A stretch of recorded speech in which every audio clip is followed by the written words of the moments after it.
Bismillahirrahmanirrahim. Assalamu alaikum. My name is Meena Khalid and I teach Urdu of class 6. Student कैसे हैं आप लोग? आज हम उर्दू पी का काम करने जा रहे हैं जो कि है इसम मारफा की इकसाम, और ये आपकी सफ़ीना उर्दू पेज नंबर 23, 28 एंड 33 पे है. So student open your book. जी, इसम मारफा की इकसाम. सबसे पहले हम देखते हैं कि इस्म क्या है और मारफा क्या है. ठीक है, इस्म नाम है किसी चीज़, शख्स या जगह का, और मारफा ख़ास नाम. जब किसी भी चीज़, जगह या शख्स का जो ख़ास नाम होता है उससे मारफा कहते हैं. फॉर एग्ज़ाम्पल हम शहर का नाम लेते हैं तो शहर तो बहुत से हैं, लेकिन जब हम लाहौर, कराची, इस्लामाबाद का नाम लेते हैं तो ये ख़ास नाम हो जाता है. यानी इस नाम का कोई और शहर नहीं है, इसलिए इससे ये इन्हें ख़ास कहा जाता है. ठीक है, तो आइए देखते हैं इसम मारफा की कितनी किस्में हैं. इसम मारफा की 4 इकसाम है. इसम अलम, इसे आप इल्म नहीं बोलेंगे, इसम अलम, इसम ज़मीर, इसम इशारा और इसम मसूल. ठीक है, आपकी बुक पे इनकी तारीफ़ और मिसालें भी हैं, लेकिन मैं आपको कॉपी पे भी बताऊंगी और बुक पे भी इनकी बातें जो हैं वो सारा कुछ तफसील डिटेल सारी समझा दूंगी. ठीक है, तो आइए देखते हैं कॉपी पे कैसे काम करना है आपने.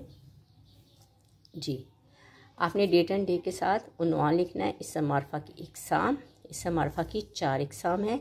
इसम अलम, इसम ज़मीर, इसम इशारा और इसम मसूल. सबसे पहले है इसम अलम. इसम अलम के लफ्ज़ी मायने अलामत या निशान के हैं जिससे हम अशख़ास को उनके नामों के ज़रिए पहचानते हैं.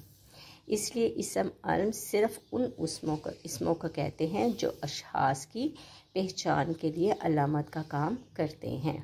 मसलन कायद-ए-आज़म, हकीमुल उम्मत और गालिब. कायद-ए-आज़म, मोहम्मद अली जिन्ना तो बहुत से नाम हैं, लेकिन जब हम इनके नाम के साथ इनकी अलामत कायद-ए-आज़म लगाते हैं जो इनके नाम को ख़ास बना देते हैं. ठीक है, इसी तरह इकबाल तो बहुत से नाम हैं, लेकिन जब हकीमुल उम्मत के निशान या अलामत उनके नाम के साथ लग जाती है तो उनका नाम ख़ास बन जाता है. जैसे हकीमुल उम्मत इलामा मोहम्मद इकबाल, जो उनकी पहचान बन जाता है. गालिब, असदुल्ला भी बहुत से नाम हैं, लेकिन गालिब की इलामत लगाने से जो उनके नाम को ख़ास बना देती है. असदुल्ला हाँ गालिब, तो ये इनकी अलामत है. जब इनको लगाते हैं तो उनके नाम को ख़ास बना दिया जाता है, जो इसम अलम कहलाता है. ठीक है, अब देखते हैं इसम मारफा की दूसरी किस्म कौन सी है. जी, इसम ज़मीर. इसम ज़मीर वो इस्म है जो किसी इस्म की जगह बोला जाए या दिल में जिसके ज़रिए किसी चीज़ या शख्स की तरफ इशारा किया जाए. मसलन हम, इस, उस, वो, उनका वगैरह. जी, जब मैं आपको मिसाल के ज़रिए समझाती हूँ. आमना स्कूल गई, आमना घर आई, आमना ने काम किया, आमना ने खाना खाया.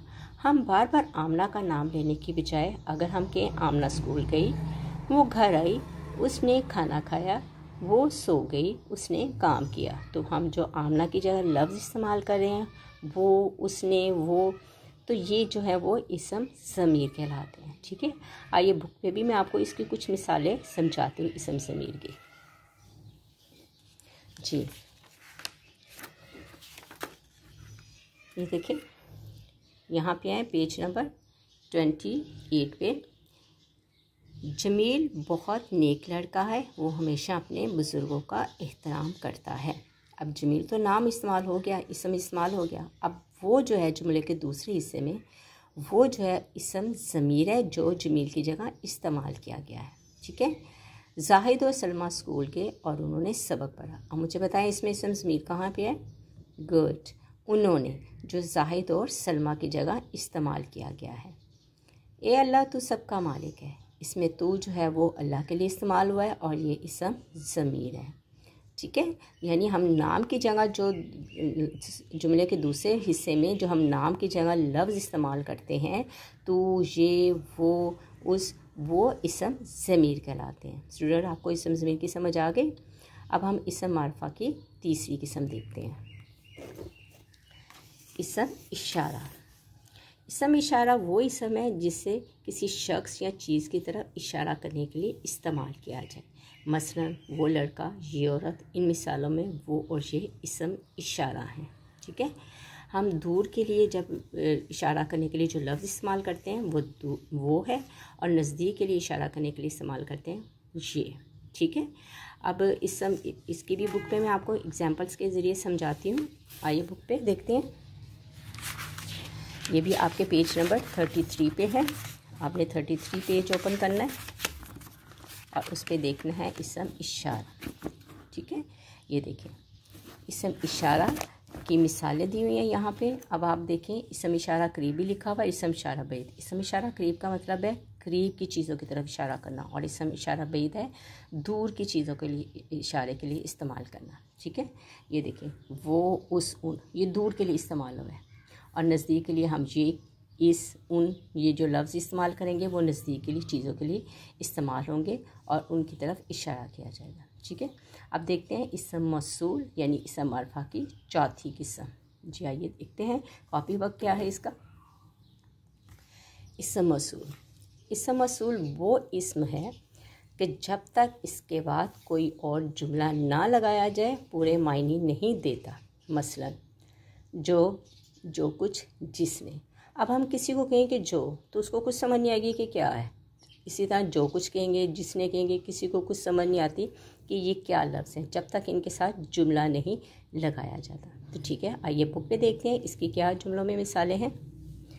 ये देखें इसम मौसूल है ये कि जुमला ना लगाया जाए पूरे मायने में जो कुछ। इसके बाद जो जुमला आता है इसी से, यानी कि उन्होंने कहा कि ऊपर की मिसालों में कोशिश करता है, जो कोशिश करता है ये देखें वो कामयाब होता है। अब जो है, अब अगर मैंने आपको पहले भी बताया कि जो अगर आप कहेंगे तो किसी को समझ नहीं आएगी। अब हमने जो के बाद एक जुमला लगा दिया कि जो कोशिश करता है वो कामयाब होता है, तो ये पूरा जुमला एक बन गया। जो कुछ बोगे वही काटोगे। अब जो भी आ गया इसमें, जो की दूसरी मिसाल है कि हम जो बोएंगे वही काटेंगे, तो फिर पूरा जुमला बनने से हमें समझ आ गई है। जिसने इल्म हासिल किया इज़्ज़त पाई। अब जिसने, अगर हम जिस जो है वो ऐसे ही किसी को कह दें जिसने, तो उसे कोई लफ्ज़ समझ नहीं आता कि ये क्या कह रहा है जब तक हम इसके साथ जुमला नहीं लगाएंगे कि जिसने इल्म हासिल किया इज़्ज़त पाई। ठीक है, तो जो इसम मौसूल वो अल्फाज होते हैं जिनके साथ कोई जुमला लगाया जाए तो अपने मायने देते हैं, जुमले के बगैर इनको कोई मायने नहीं देता। तो स्टूडेंट आज आपने इसम मारफा की इकसाम देखी हैं जो कि 4 हैं। इसम अल्म, इसम ज़मीर, इसम इशारा और इसम मौसूल। इन चारों की तारीफ़ और मिसालें आपने देखी हैं और उम्मीद करती हूँ आपको समझ आ गई होगी। ठीक है, और बाकी अपना ख्याल रखें, अपने काम की तरफ तवज्जो दें, अल्लाह ताला से दुआएं मांगते रहें और दुआ में याद रखें। इंशाल्लाह फिर मुलाकात होगी। अल्लाह हाफिज़।